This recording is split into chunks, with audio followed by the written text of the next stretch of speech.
మీరు ఎవరి దగ్గర వర్క్ చేశారు? సార్ నేను అయోధ్య కుమార్ కృష్ణం శెట్టి తెలుసు, ఆయన మినుగురులు చేశారు. ఆ ఫిలింకి త్రూ అవుట్గా చేశాను సార్. ఓకే. దానికి ముందు వెనక ఏం చేయలేదు. శేఖర్ కమలా సార్, ఆయన ఒక ఎగ్జామ్ పెట్టారు ఆస్పైరింగ్ డైరెక్టర్స్కి ఇట్లా. ఓకే, లాంగ్ బ్యాక్ అది. దేని గురించి? అందరూ ప్రతి ఒక్కరు ఆఫ్టర్ ఆనంద్, గోదావరి, దేవర్ ఆఫ్టర్ శేఖర్ కమలా. సో ఇంతమంది వస్తున్నారు, మోస్ట్ ఆఫ్ దెమ్ ఏదో ఇది టేక్ ఇట్ ఈజీగా ఉన్నారు. But as my younger brothers I have to give them a feedback. Industry ఎట్లుంటుంది ఏంటి, వాళ్ళకి సూట్ అవుతుందా లేదా అని ఒక ఎగ్జామ్ పెట్టారు. ఒక 100 పీపుల్. ఓకే. అందులో 2-3 he called. I was one of them. He said you are others.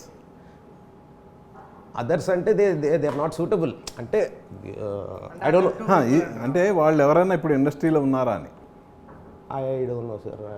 లేదు, నాకు తెలియదు సార్, వాళ్ళు ఎవరో కూడా నాకు తెలియదు. ఓకే. ఆ 3 పీపుల్లో నేను ఒకడిని.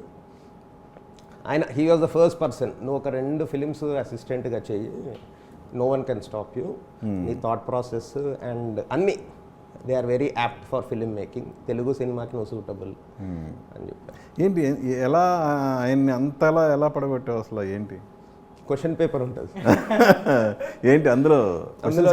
చాలా అంటే నా లైఫ్లో నేను రాసిన ది బెస్ట్ ఎగ్జామ్. అవునా? అంటే ఎంజాయ్ చేసిన ఎగ్జామ్ అది.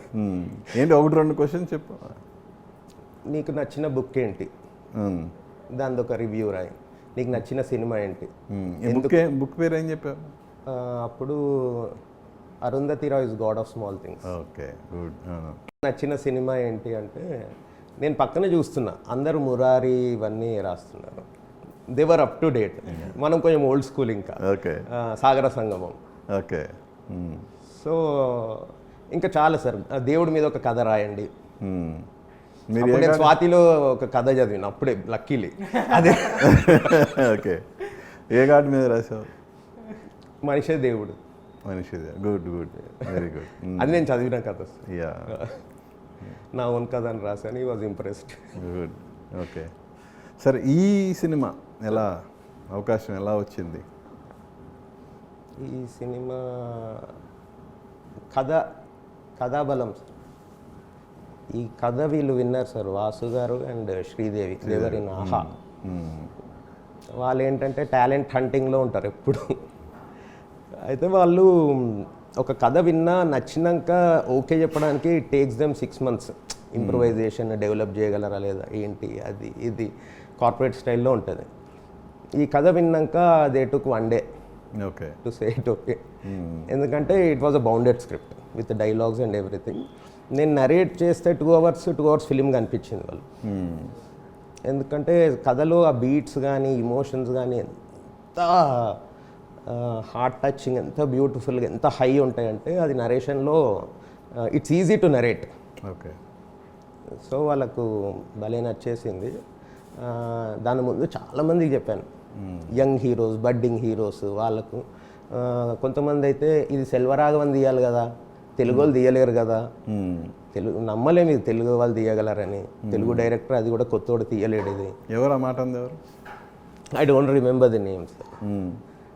ఆస్పైరింగ్ హీరోస్, ఓకే, వాళ్ళ ఫాదర్స్ అందరూ చాలామంది అదే అన్నారు. కొంతమంది ఏమో అమ్మో ఇంత పెయిన్ఫుల్ చూడలేము అని చెప్పి. ఇంకొంతమంది ప్లీజ్ కాన్సెప్ట్ పాయింట్ మార్చగలరా, చాలా పెయిన్ఫుల్గా ఉంది అన్న వాళ్ళు కూడా ఉన్నారు. కొంతమంది ప్రొడ్యూసర్స్ ఫీడ్బ్యాక్ తీసుకొని ఇంప్రూవైజ్ చేసిన స్క్రిప్ట్. చాలా బ్రెయిన్స్ కూడా దీంట్లో వాడాము. మెయిన్లీ వాసు అండ్ శ్రీదేవి, వాళ్ళ ఎక్స్పీరియన్స్ బాగా యూజ్ అయింది సార్. నాకు ఆన్సర్ లేనప్పుడు వాళ్ళని అప్రోచ్ అవుతా. నాకన్నా చాలా చిన్నవాళ్ళు వాళ్ళు, కానీ they give something over and above.